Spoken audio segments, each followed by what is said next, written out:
नमस्कार स्टूडेंट, आज की आपकी इस क्लास में आप सभी का एक बार फिर से स्वागत है। आज का जो टॉपिक है वो रहने वाला है मुक्त ऊर्जा का।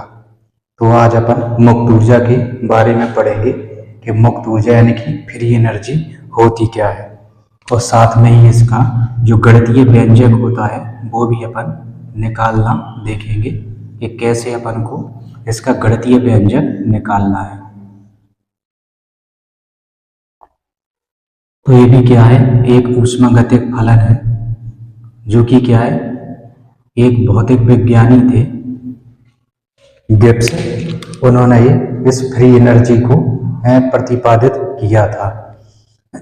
तो फ्री एनर्जी होती क्या है, कोई भी तंत्र की ऐसी ऊर्जा जिसे क्या है उपयोगी कार्य में लगाया जा सके तो उसे अपन फ्री एनर्जी यानी कि मुक्त ऊर्जा कहते हैं। इसमें अपन लिखेंगे अमेरिकी भौतिक विज्ञानी, अमेरिकी भौतिक विज्ञानी,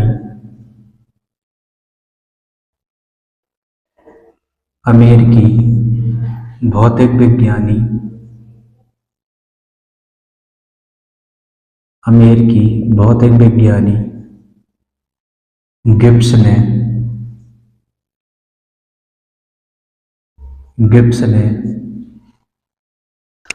ने एक नए फलन, गिब्स ने एक नए ऊष्मागतिक फलन, ऊष्मागतिक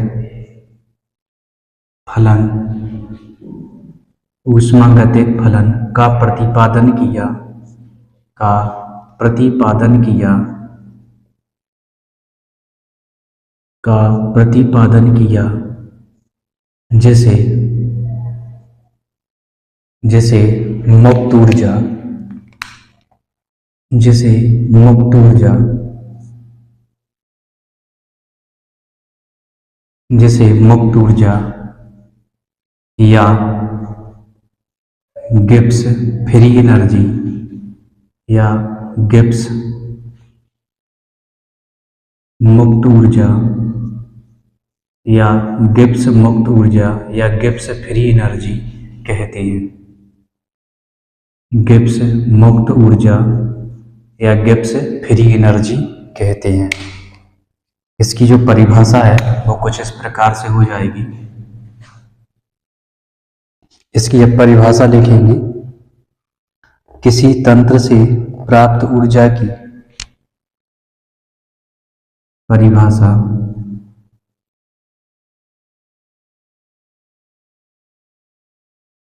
किसी तंत्र से प्राप्त, किसी तंत्र से प्राप्त ऊर्जा की वह मात्रा, किसी तंत्र से प्राप्त ऊर्जा की वह मात्रा जिसे उपयोगी कार्य में, जिसे उपयोगी कार्य में लगाया जा सके,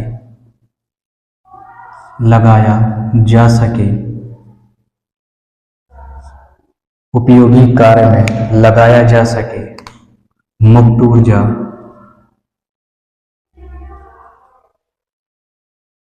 ऊर्जा कहलाती है।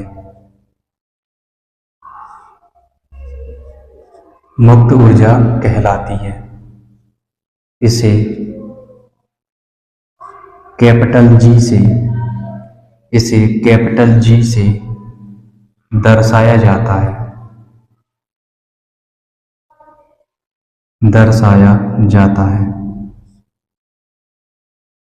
इसे कैपिटल जी से दर्शाया जाता है। इसका जो व्यंजक है वो निम्न प्रकार है, या इसका गणितीय रूप, इसका गणितीय रूप निम्न प्रकार होता है। इसका गणितीय रूप निम्न प्रकार है।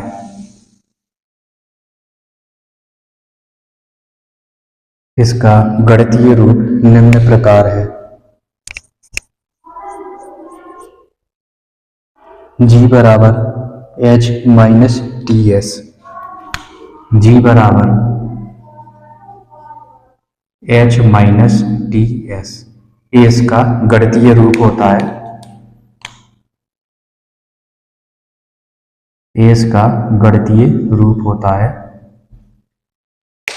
जिसे क्या है पर गिब्स ऊर्जा या फिर गिब्स फ्री एनर्जी कहते हैं। इसे डेल्टा जी होता है ना, या इसको भी क्या है प्रारंभिक और अंतिम अवस्था के रूप में ही दर्शाया जाता है, या इसकी प्रारंभिक और अंतिम अवस्था के रूप में भी, या ये कह लें कि जो फ्री एनर्जी होती है ना, परिवर्तन के रूप में इसको सॉल्व किया जाता है। तो अपन इसको परिवर्तन के रूप में है ना कैसे लिखेंगे, तो जो समीकरण दिया गया है, ठीक है ना, इस समीकरण की अपन प्रारंभिक और अंतिम अवस्था में इसको लिखेंगे। तो उपर्युक्त समीकरण को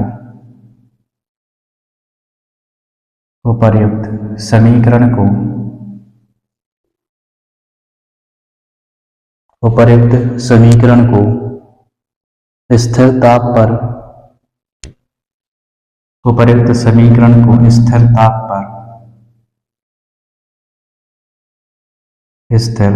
पर प्रारंभिक एवं अंतिम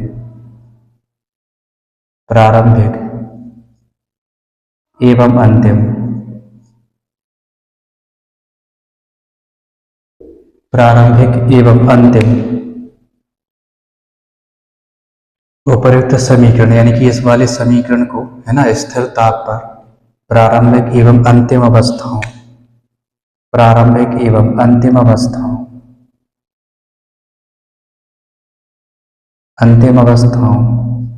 के रूप में लिखने पर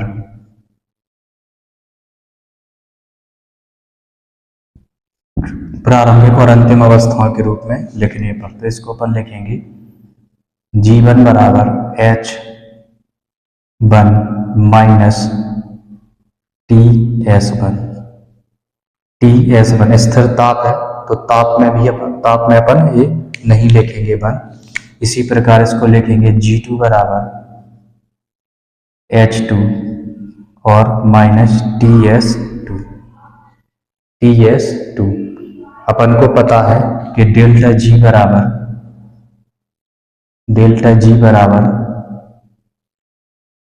G2 माइनस G1 होता है। तो इसमें अपन को इन दोनों के मान रख देना है। तो क्या करेंगे, इन दोनों के अपन इसमें मान रख देंगे। तो इसको यहाँ पे सॉल्व करेंगे, यहाँ पे अपन इसके मान रखे दे रहे हैं इसमें। तो ये मान रखेंगे अपन जैसे ही, तो ये हो जाएगा डेल्टा G बराबर, पहले G2 है तो G2 में ये वाले मान रखना है, तो ये हो जाएगा H2 माइनस TS2 पुस्तक बंद, ये वाला माइनस और फिर G1 का मान माइनस, फिर H1 माइनस TS1। अब इसको अपन सॉल्व करेंगे। इसमें क्या करना है, जो H वाले हैं इनको अलग करना है अपन को, H वालों को अलग करना और इन वालों को अलग करना है। तो यहाँ पे अपन लिखेंगे अब डेल्टा G बराबर H2 minus H1 minus TS2 minus TS1। T को कॉमन ले लेंगे, T को क्या करना है कॉमन लेना है, तो ये हो जाएगा डेल्टा G बराबर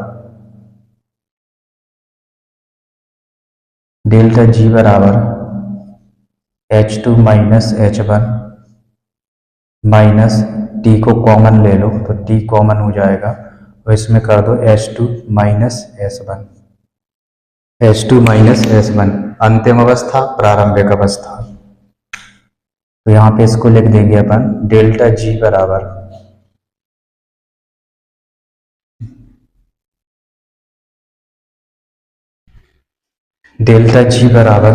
यहाँ पे डेल्टा एच और minus T delta S, T delta S. तो इस तरीके से ये मुक्त ऊर्जा परिवर्तन का जो व्यंजक है वो आ जाता है अपन का। ये मुक्त ऊर्जा परिवर्तन का व्यंजक होता है जिसे अपन गिब्स हेल्महोल्ट्ज़ समीकरण कहते हैं।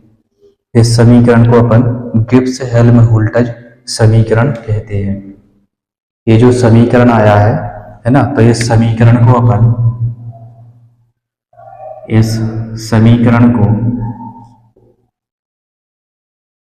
गिब्स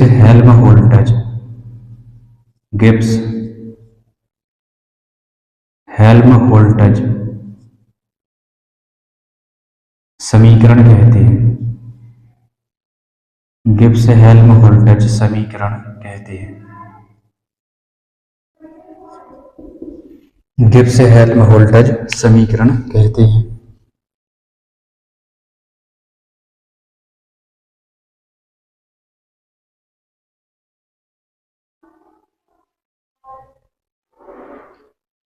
ये जो होता है स्थिर ताप है ना, और स्थिर दाब पर होता है ये वाला समीकरण। ठीक है, स्थिर ताप और स्थिर दाब पर ये होता है। इसके बाद अपन ये मुक्त ऊर्जा अपन ने देख लिया, मुक्त ऊर्जा, और ये समीकरण जो है ये मुक्त ऊर्जा परिवर्तन का समीकरण भी कहलाता है। ये जो समीकरण है ये मुक्त ऊर्जा परिवर्तन का समीकरण भी कहलाता है। इसके बाद अब अपन देखेंगे ऊष्मागतिकी का तृतीय नियम है ना, अपना जो लास्ट टॉपिक है ऊष्मागतिकी का तृतीय नियम। और उसके बाद फिर अपन कुछ इसमें न्यूमेरिकल सवाल होते हैं, ये जो गणितीय सवाल है या अंक प्रश्न है उनको भी अपन सॉल्व करेंगे। लेकिन अब इसके है ना बाद अपन ऊष्मागतिकी के जो तीसरा नियम है उसके बारे में अपन देखते हैं।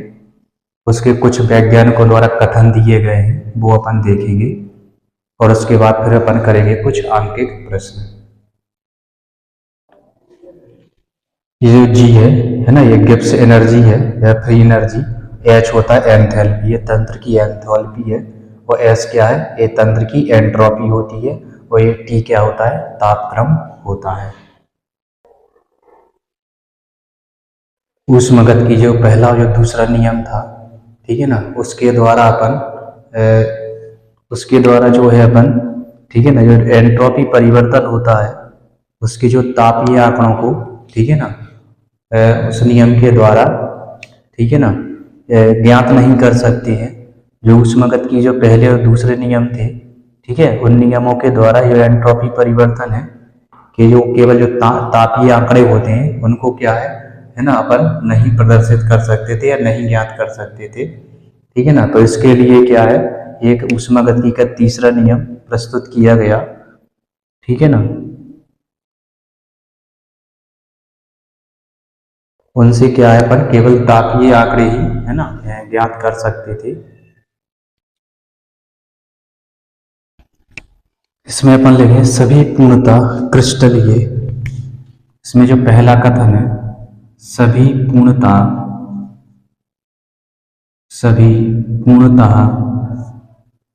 क्रिस्टलीय, सभी पूर्णतः क्रिस्टलीय ठोसों की, सभी पूर्णतः क्रिस्टलीय ठोसों की एंट्रोपी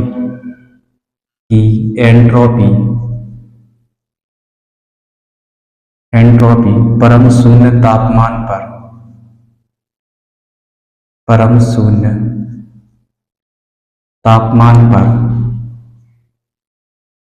शून्य तापमान या ताप पर सभी पूर्णतः क्रिस्टलीय ठोसों की एंट्रोपी परम शून्य ताप पर शून्य मानी जाती है।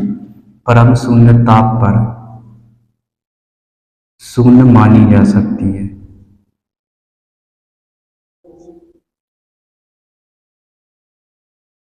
शून्य मानी जा सकती है। ये ऊष्मागतिकी के तृतीय नियम का है ना, ये पहला कथन है। और एक और कथन दिया गया था, है ना, पूर्णतः क्रिस्टलीय ठोस रचक अवयवों का, पूर्णतः क्रिस्टलीय ठोस,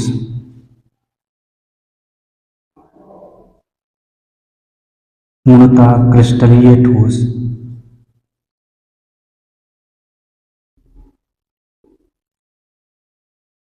रचक अवयवों का,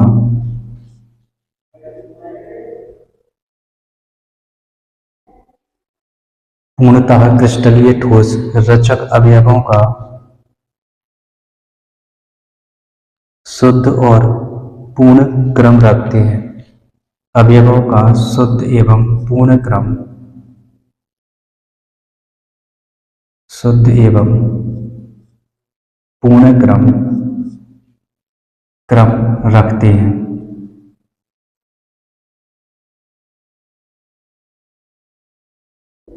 शुद्ध एवं पूर्ण क्रम रखते हैं, अर्थात उनमें अनियमितता नहीं पाई जाती,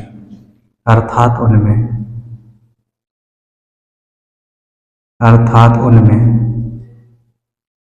अनियमितता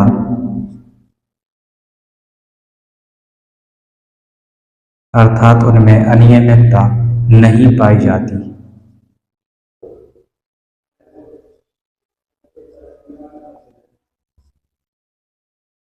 अर्थात उनमें अनियमितता नहीं पाई जाती है। उनकी परम एंट्रोपी शून्य मानी जाती है, अतः उनकी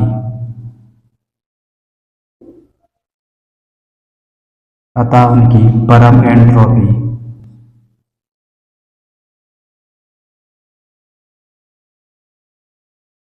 एंट्रोपी शून्य मानी जा सकती है।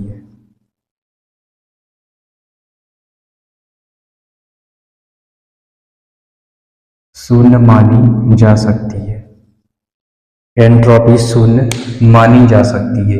ये ऊष्मागतिकी के तीसरे नियम का ये दूसरा कथन है।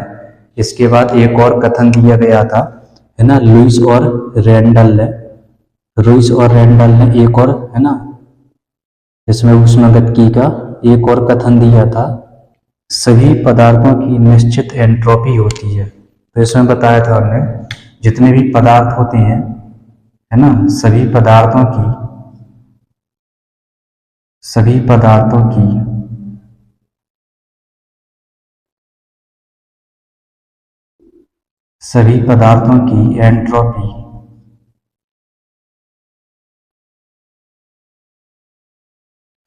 एंट्रोपी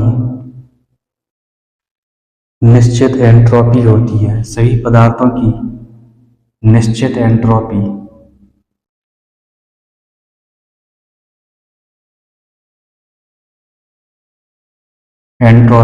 निश्चित होती है।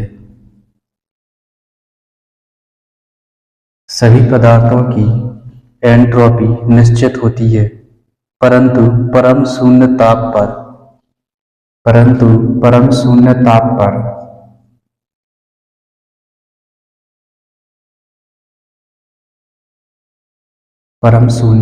पर यह शून्य मानी जा सकती है। यह शून्य मानी जा सकती है।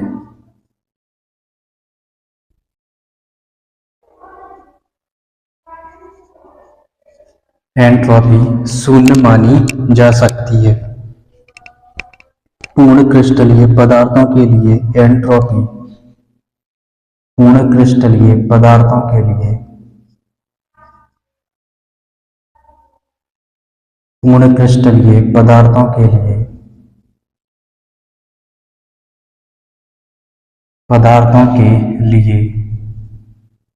एंट्रोपी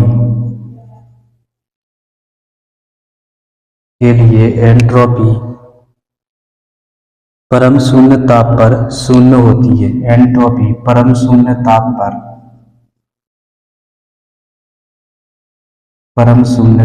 पर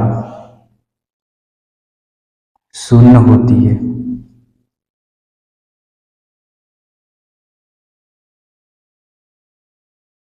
परम शून्य ताप पर शून्य होती है।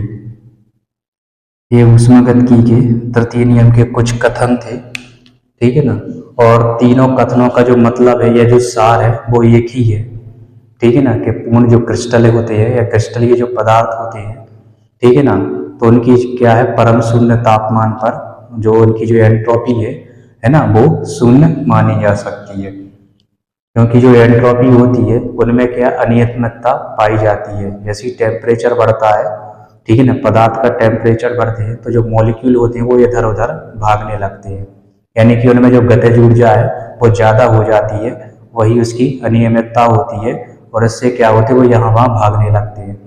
लेकिन यदि उनका टेम्परेचर परम शून्य ताप कर दिया जाए तो फिर वो क्या है, वो यहाँ वहाँ ना भाग करके अब वो एंट्रोपी क्या हो जाती है, उनकी टोटल शून्य हो जाती है।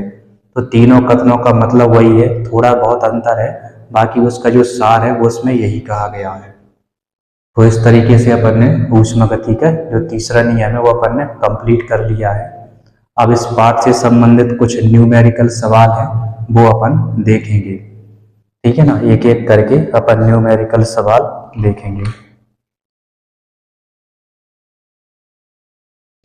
इसमें जो पहला सवाल है ये आंतरिक ऊर्जा से संबंधित है, यानी कि जो ऊष्मागतिकी का प्रथम नियम है उससे संबंधित ही पहला सवाल है। किसी प्रक्रम में तंत्र द्वारा 678 जूल ऊर्जा अवशोषित की जाती है, ठीक है ना। अगर तो इसका मतलब क्या है, इसका मतलब ये है कि इसमें जो मान दिया गया है वो कैसा है, धनात्मक है, ठीक है ना, क्योंकि तंत्र के द्वारा ऊष्मा अवशोषित की जा रही है। यदि तंत्र से ऊष्मा ली जाती तो उसका मान माइनस में आता, यानी कि ऋणात्मक होता। लेकिन इस कंडीशन में क्या है ना, किसी प्रक्रम में तंत्र द्वारा ऊष्मा को क्या है, अवशोषित किया गया है, इसलिए इसका जो मान हो जाएगा वो प्लस में यानी कि धनात्मक होता है। और इसके बाद कहा है जबकि तंत्र पर 290 जूल कार्य किया जाता है, तो ये भी क्या है, इसका मान भी क्या होता है, धनात्मक होता है, ठीक है ना। इसमें जो किया गया जो कार्य है वो कितना आ जाएगा, वो भी क्या है, धनात्मक होता है, क्योंकि तंत्र पर कार्य किया जाता है। यदि तंत्र के द्वारा कार्य लिया जाता तो वहां पे उसका मान ऋणात्मक लिखा जाता।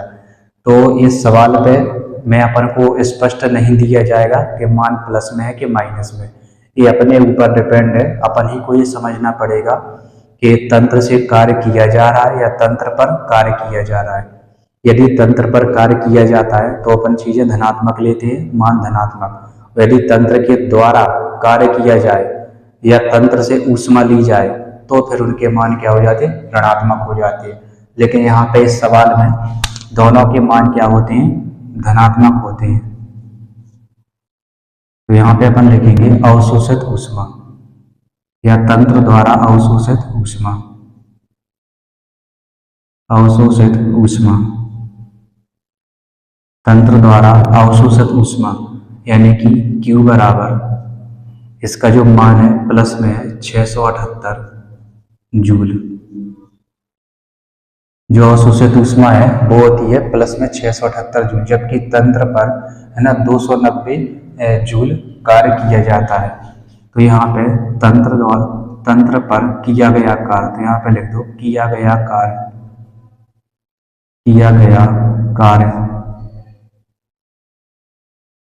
W बराबर प्लस में लिखेंगे 290, प्लस में 290 जूल। तो यहाँ पे अपन आंतरिक ऊर्जा है ना का अपन फॉर्मूला लगाएंगे इसमें। तो आंतरिक ऊर्जा डेल्टा U बराबर होता है, डेल्टा U बराबर होता है Q plus W, Q plus W.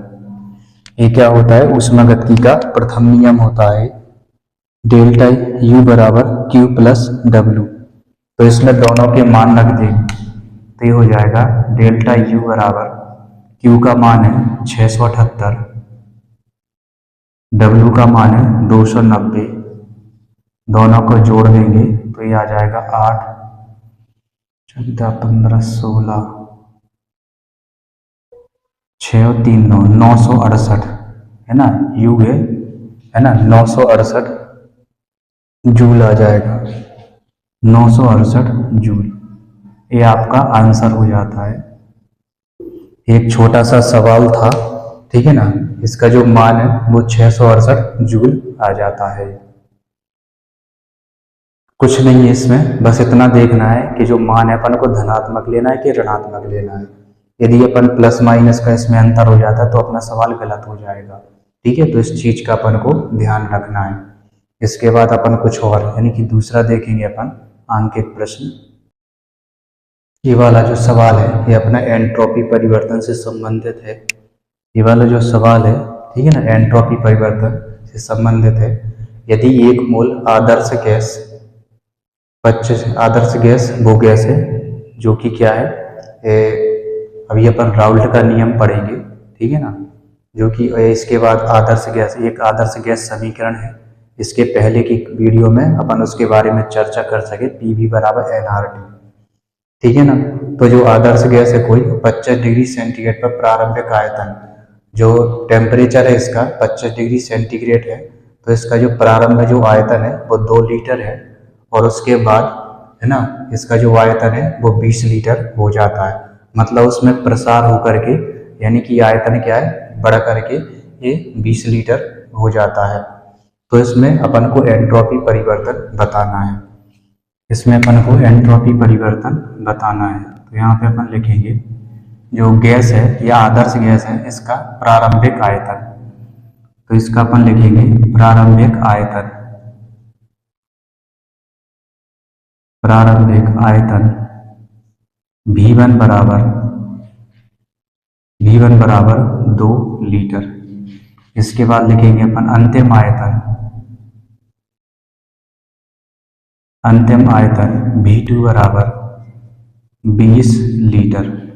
इसके बाद एक फॉर्मूला होती है इसका एंट्रोपी परिवर्तन का, डेल्टा S बराबर 2.303 NR log 10 V2 upon V1।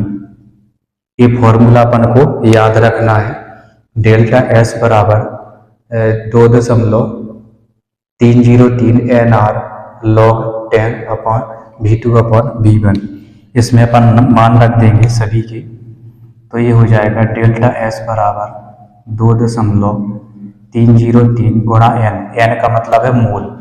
ये क्या है, ये मोलों की संख्या लिखना है अपन को,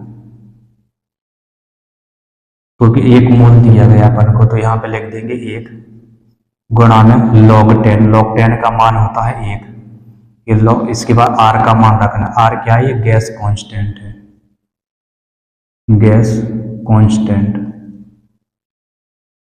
ये गैस कांस्टेंट होता है और इसका मान होता है 8.314 इसका मान होता है, और log 10 की वैल्यू होती है 1। ये log 10 है इसका मान होता है 1, V2 का मान अपन को दिया गया है 20, V1 का मान दिया गया है 2। सॉल्व करेंगे इसको, 2.303, इसका इसमें करेंगे कुछ नहीं, इसका इसमें करेंगे कुछ नहीं, ठीक है। तो ये आ जाएगा 8.4, और गुणा में इसका करेंगे अपन तो ये आ जाता है 10। इसका अपन करेंगे तो ये आ जाता है अपना 10 आ जाता है।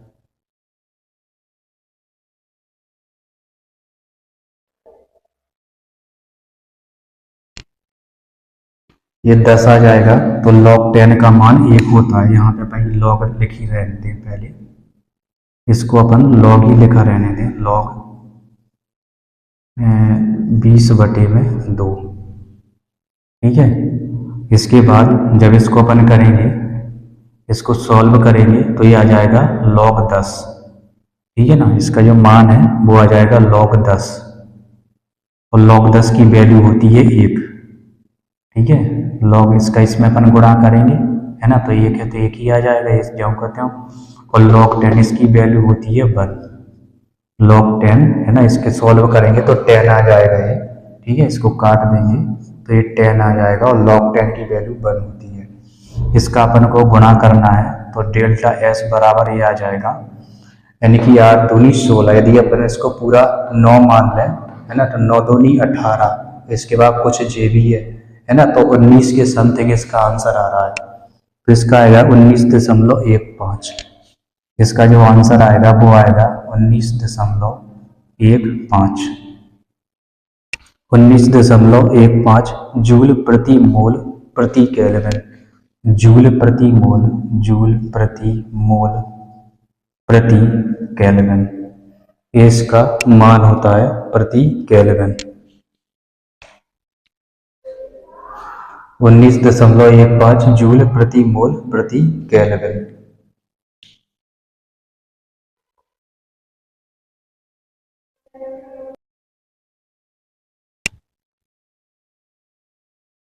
इस तरीके से इन सवालों के साथ ही अपना जो चैप्टर है वो भी क्या है ना, समाप्त होता है। इसके बाद जो अपना जो नेक्स्ट चैप्टर है ना, वो पढ़ेंगे अपन आयनिक इक्विलिब्रियम, यानी कि केमिकल इक्विलिब्रियम, जिसमें अपन को केमिकल इक्विलिब्रियम यानी कि रासायनिक साम्य और अपन को है ना आयनिक साम्य, दोनों प्रकार के साम्य अपन को पढ़ना है। तो अगला जो चैप्टर रहेगा वो साम्यावस्था वाला रहेगा, या जिसको अपन इक्विलिब्रियम बोलते हैं। तो आज तक की जो क्लास है वो यहीं पे अपनी समाप्त होती है। तो आज तक की क्लास में बस इतना ही। इसी तरीके से हंसते रहिए, खेलते रहिए, मुस्कुराते रहिए और पढ़ते रहिए। वीडियो अच्छा लगे तो अपने दोस्तों के साथ ज़रूर शेयर कीजिए। नमस्कार।